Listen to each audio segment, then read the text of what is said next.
minutos. O ministro de Relações Institucionais do governo Lula, Alexandre Padilha, está em Brasília, na sede da Band, ao lado do Rodrigo Orengo. Eles chegam aqui para conversar com a gente, então, nesse momento aí, véspera da decisão, já referendada praticamente, mas tem que ter uma confirmação de mudança no comando, nova presidência no Senado e nova presidência na Câmara. Por favor, Orengo, faça as honras da casa. Boa tarde, ministro. Mais uma vez, obrigada por estar entre nós, viu?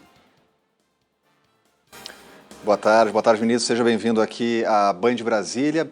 Ministro, eu começo perguntando justamente sobre a eleição à presidência da Câmara e Senado. O senhor está licenciado para votar como deputado eleito. E eu pergunto para o senhor sobre esse momento de desafios, com inflação subindo, popularidade do governo caindo. Diante desse cenário, ministro, alimentos aumentando, qual vai ser a prioridade da pauta do governo no Congresso Nacional nesse início do ano legislativo? Boa tarde, ministro. Boa tarde, Rodrigo. Boa tarde, Adriana. Boa tarde, Renan. É um prazer estar aqui com vocês, conversando aqui com vocês. Nós vamos manter esse ritmo de parceria com o Congresso Nacional. Nos primeiros 2 anos, nós tivemos a maior taxa de aprovação de iniciativa do governo. Só para você ter uma ideia, foram aprovados 32 projetos da área econômica que permitiram que o Brasil crescesse, reduzisse o desemprego, garantir as contas públicas de forma adequada no nosso país. E agora, nos próximos 2 anos, estamos apresentando aí as prioridades, entre elas, prioridade absoluta, projetos que apoiam o micro e pequeno empreendedor, tem o Acredita Exportação, que estimula os micro e pequenos empreendedores que querem exportar, que já têm produtos exportados, apoia com assessoria técnica, apoia com estímulos e incentivos para isso.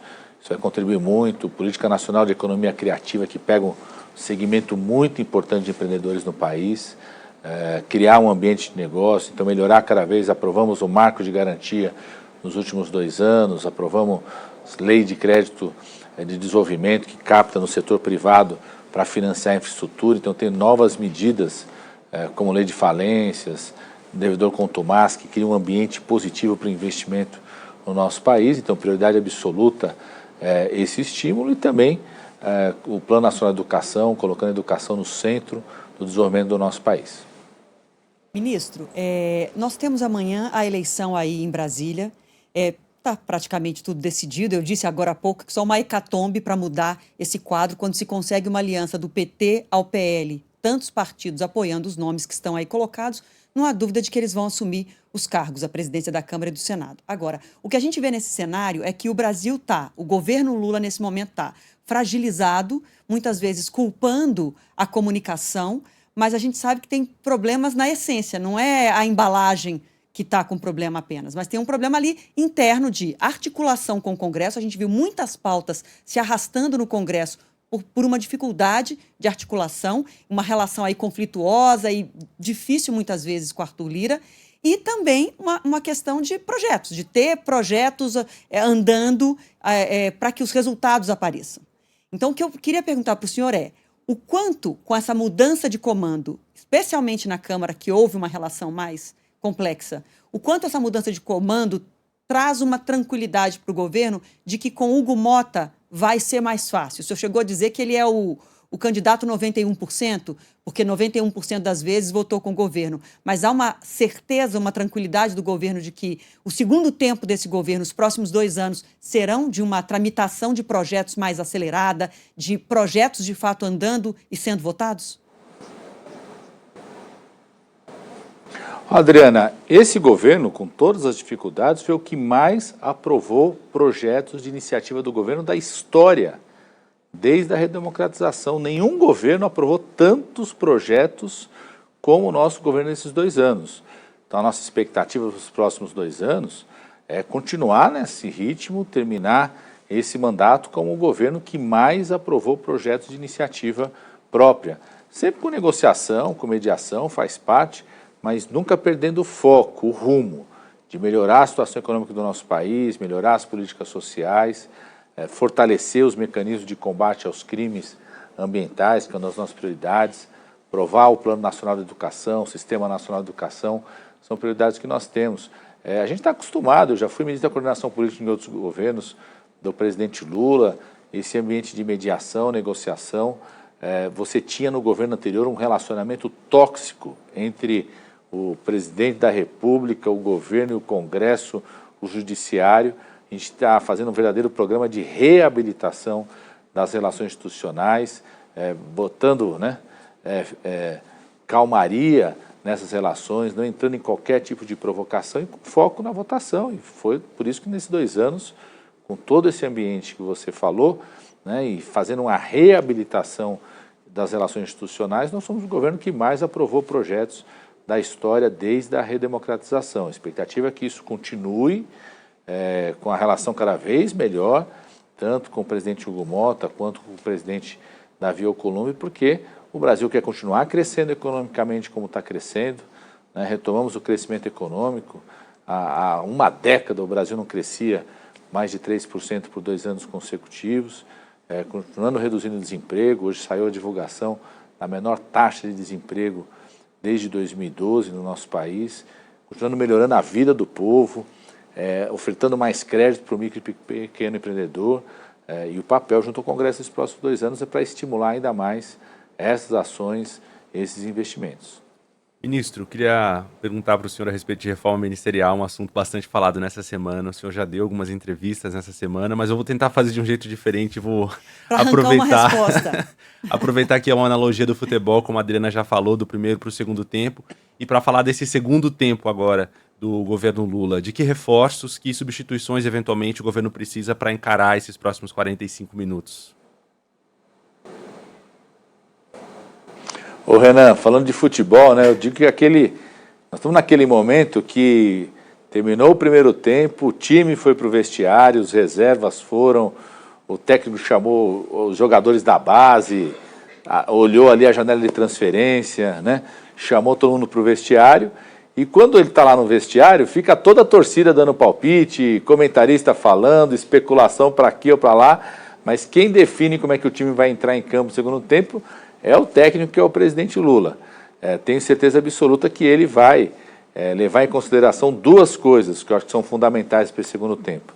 Primeiro, acelerar, né, e ter mais capacidade de disputar as entregas, acelerar a ampliação de escola em tempo integral, já chegou a mais de 1 milhão de crianças, acelerar ainda mais, acelerar a redução de filas de cirurgias, como está fazendo a ministra da Saúde, acelerar os investimentos da cultura, o crédito para o micro e pequeno empreendedor através do Acredita, mostrar mais isso, disputar mais essas entregas. E a outra vertente é ter um compromisso de jogar o segundo tempo inteiro, ou seja, tá na defesa e no ataque pelo governo em 2025, em 2026.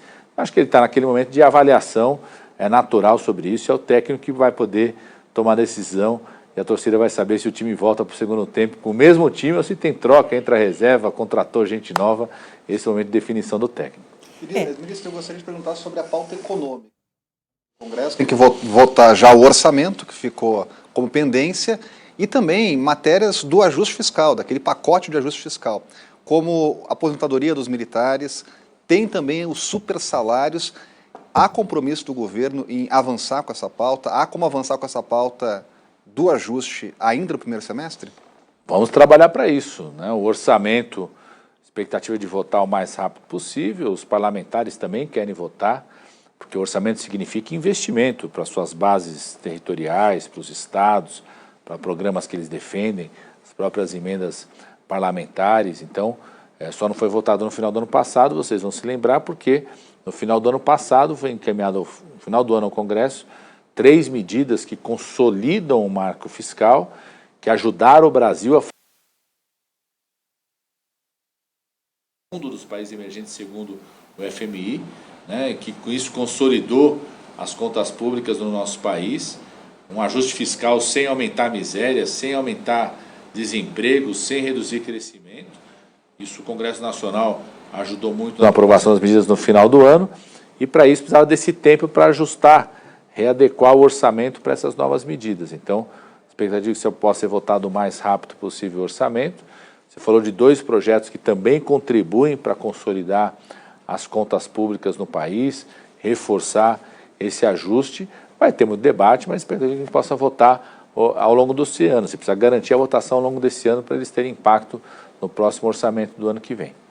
Ministro, a gente teve uma pequena oscilação aí no áudio, mas deu para compreender bem toda a resposta do senhor, só para esclarecer aqui para o nosso ouvinte especialmente, que às vezes pode ter sentido o senhor se afastar, mas foi só um problema de sinal, aqui está tudo reconectado já, vamos poder seguir. Ministro, eu queria só voltar na reforma ministerial, é claro que o jornalista fica naquela expectativa assim, puxa, quem sabe ele vai confirmar alguma coisa, mas não tinha dúvida de que o senhor ia jogar no colo do técnico mesmo, é o presidente Lula que tem que dar a palavra final, mas a bolsa de apostas está fervendo, como naturalmente acontece quando a gente sabe que tem uma reforma ministerial em curso. Então, as minhas perguntas vão ser, não tentando especular com o senhor de forma alguma algum nome, mas querendo entender duas coisas.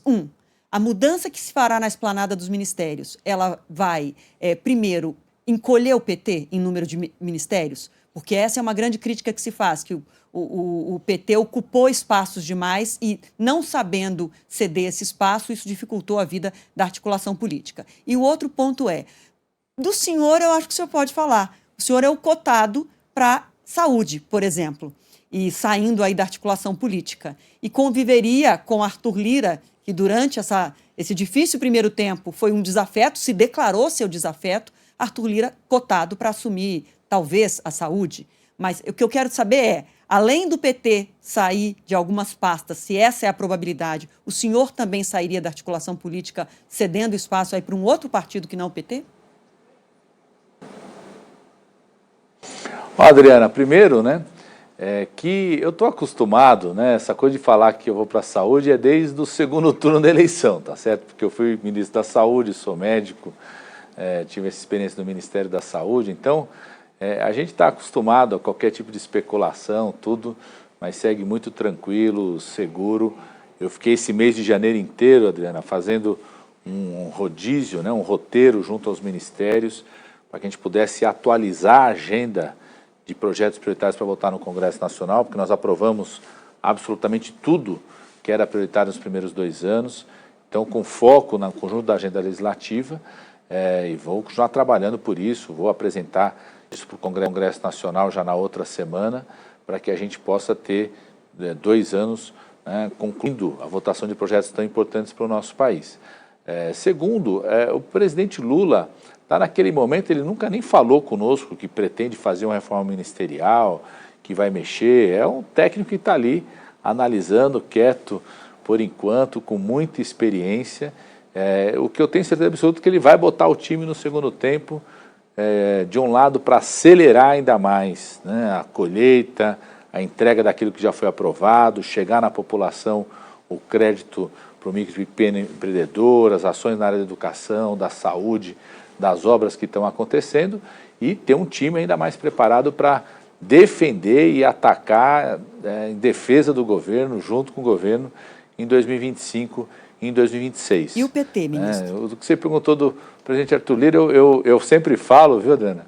O que você falou do presidente Arthur Lira, eu sempre falo que isso aí é como se fosse aqueles episódios da temporada passada da série, tá certo? Isso aí ficou lá em 2024, nós estamos no novo ano, eu sempre olho para frente.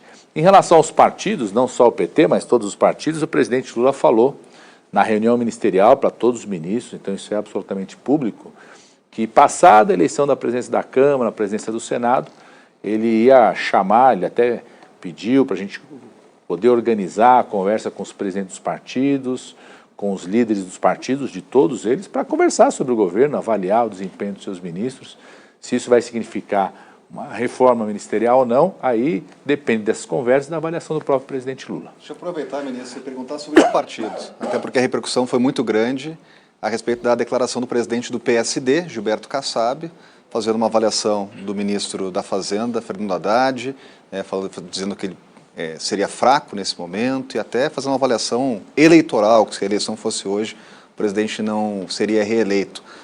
O senhor já conversou com o Kassab?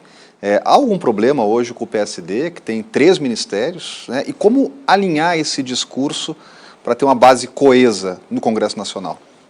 Primeiro não conversei, mas eu recebi essas opiniões, como de outros, como eu estava falando, igual a torcida, comentaristas, pessoas que fazem os seus comentários e podem fazer os comentários que quiserem, enquanto o técnico está lá com o time, com as reservas, com a análise do desempenho para tomar suas decisões.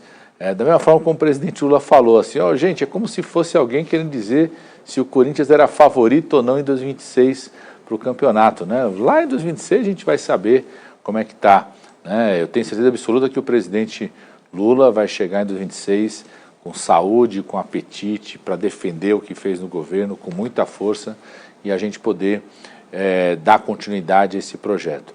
Eu só quero elogiar o desempenho dos 3 ministros que o PSD tem no governo, como outros dirigentes, o ministro Favaro, Alexandre Silveira, André de Paula, nos ajudaram muito, muito, junto com o líder Otto no Senado, o líder Omar Aziz, líder Antônio Brito na Câmara dos Deputados, a aprovar os projetos prioritários do governo, aprovar os 32 projetos prioritários da área econômica que fizeram que o Brasil crescesse e reduzisse desemprego, aprovar os projetos das políticas sociais que foram recriadas. Então, a relação é a melhor possível, né? As pessoas podem fazer os comentários que quiserem, mas o desempenho desse ministro é muito positivo.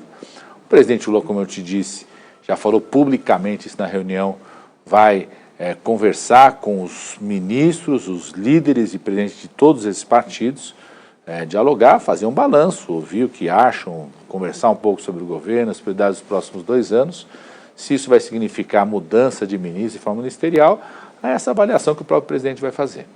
Ô, ministro, eu estou te ouvindo e pensando que o senhor está cotado para a saúde, mas nas relações exteriores o senhor iria bem também, viu? Porque um diplomata não cai em provocação, diplomata com todos. Mas agora eu queria perguntar para o senhor exatamente sobre essas críticas. Eu ouvi análises de que o governo iria fazer essa reforma ministerial pensando em já iniciar uma costura de aliança para 2026. Mas me parece uma ficção até pensar que é possível conciliar todos esses partidos, o Centrão, com todo esse tamanho e força que adquiriu, já assinando agora um compromisso de que estarão junto com o presidente em 2026. Ou esse é um sonho que o senhor acha possível?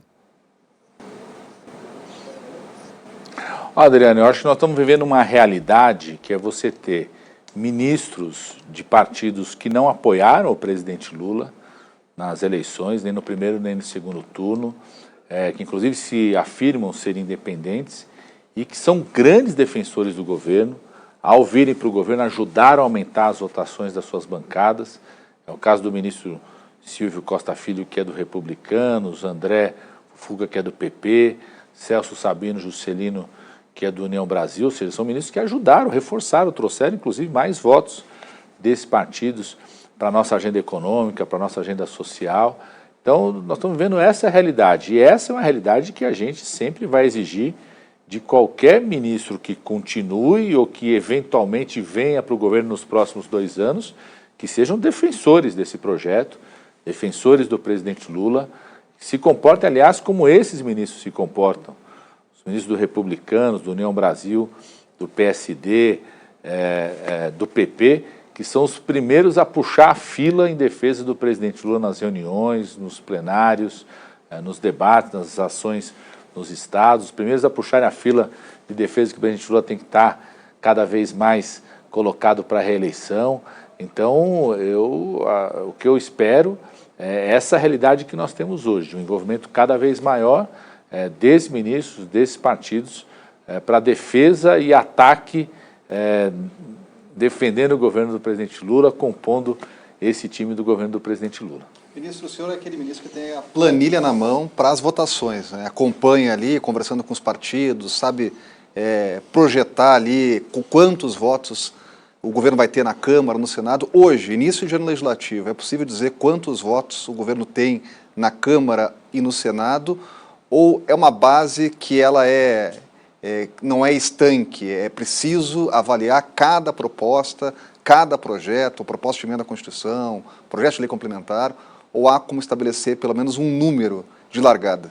A gente não vê congressista, deputado, senador como se fosse gado para se contar em número. A gente vê atores políticos que dialogam com o governo e aprovam projetos necessários. Todos os votos que o governo precisou para aprovar emendas constitucionais, como por exemplo a que a gente aprovou no final do ano passado, encaminhado nas últimas 3 semanas, que consolida o marco fiscal, nós aprovamos a emenda constitucional com folga, inclusive. Os votos que nós precisamos para aprovar projetos de lei complementar, como foi o projeto que criou o pé de meia, como foi o projeto do marco fiscal, nós tivemos. Alguns você tem, inclusive, trazendo votos de parlamentares que são de partidos de oposição e que votam nessas propostas. Então, a nossa agenda com o Congresso é uma agenda muito realista daquilo que é necessário para que o Brasil continue crescendo, continue gerando emprego, reduzindo a desigualdade, aumentando a massa salarial do nosso povo, reposicionando o país no mundo, e às vezes a gente conta, inclusive, com votos de parlamentares que são de partidos de oposição, porque a proposta é boa. O nosso foco é ter ações no Brasil, mediando, negociando, faz parte, mas quero repetir, né, é o governo que teve a maior taxa de aprovação da história de projetos da sua iniciativa desde a redemocratização. Ministro, eu queria perguntar para o senhor, para a gente já se encaminhar para o final da nossa conversa aqui no Entre Nós, na Band News, com relação à aprovação do presidente diante da população brasileira, né? Houve uma queda importante, o senhor já falou, né, que não tem um truque, não tem uma mágica para fazer esse número mudar ou subir. Recentemente o governo fez um reposicionamento de comunicação, de que forma mudanças podem ser feitas, até falando do trabalho do senhor mesmo, pensando esse ano de 2025, para ajudar a melhorar esse cenário. Renan, a gente vê a pesquisa como se fosse a fotografia de um filme, né?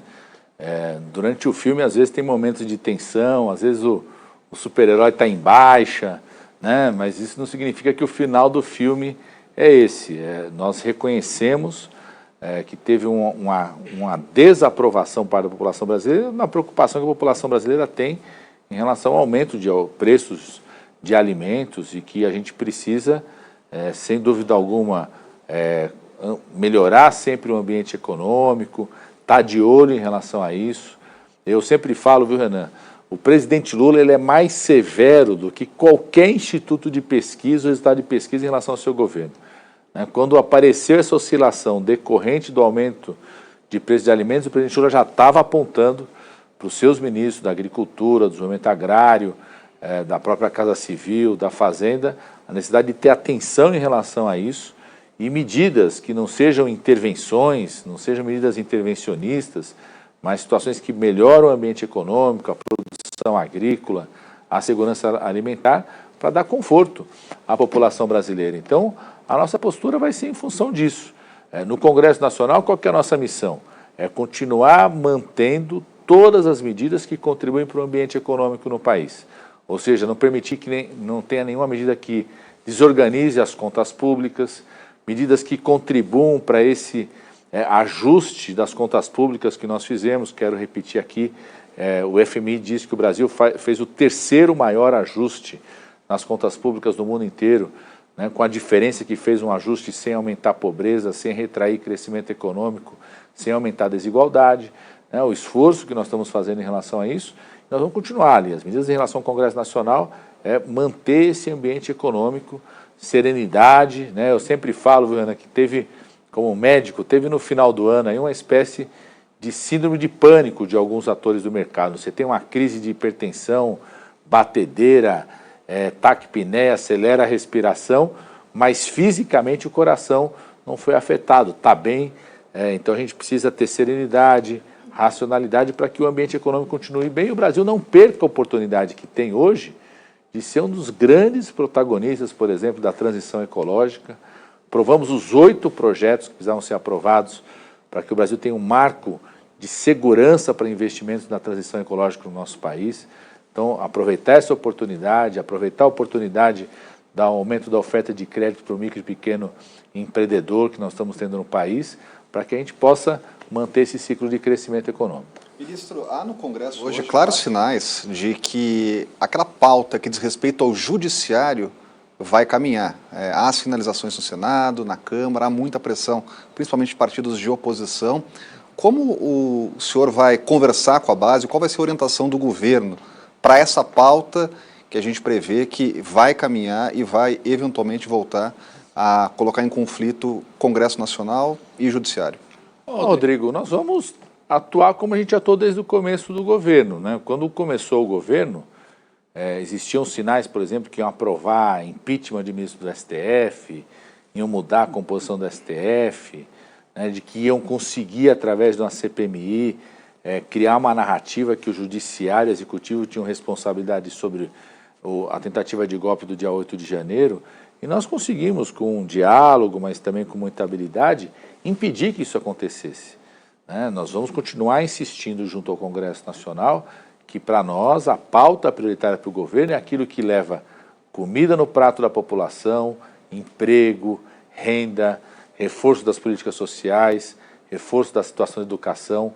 Tem uma pauta importante para o governo, que é proteger as pessoas, as famílias e os negócios no ambiente digital, para que a gente não tenha crimes no ambiente digital que atacam pessoas, atacam famílias e prejudicam o ambiente de negócios. Nós aprovamos já no Senado, no final do ano passado, um projeto de lei muito importante de proteção às crianças e ao adolescente no ambiente digital. Queremos aprovar esse projeto na Câmara dos Deputados, aprovamos o projeto de lei da inteligência artificial no Senado, queremos aprovar na Câmara dos Deputados. Então, nós vamos trabalhar com essa pauta o tempo todo, fazer o esforço. Crise das emendas?